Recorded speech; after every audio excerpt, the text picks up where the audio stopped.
సుబ్రహ్మణ్య ఆలయానికి వెళ్ళి అభిషేకాలు చేయించుకోండి. మీకు దగ్గరలో ఉన్న సుబ్రహ్మణ్య ఆలయానికి వెళ్ళి ఆడి కృత్తిక రోజు ఆవు పాలతో అభిషేకం చేయించుకుంటే సర్వ సంపదలు కలుగుతాయి. ఆవు పెరుగుతో అభిషేకం చేయించుకుంటే అనారోగ్యాలు తొలగిపోతాయి, సంతాన భాగ్యం కలుగుతుంది.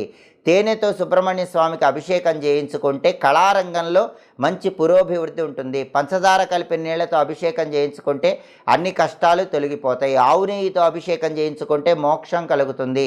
బియ్యం పిండితో సుబ్రహ్మణ్య స్వామికి అభిషేకం చేయించుకుంటే రుణ బాధలు తొలగిపోతాయి. తీవ్రమైన అప్పుల సమస్యలు ఉన్న వాళ్ళు ఎవరైనా సరే ఆడి కృత్తిక రోజు సుబ్రహ్మణ్య స్వామికి బియ్యం పిండితో అభిషేకం చేయించుకోండి. క్రమక్రమంగా మీ అప్పులన్నీ తీరిపోతాయి.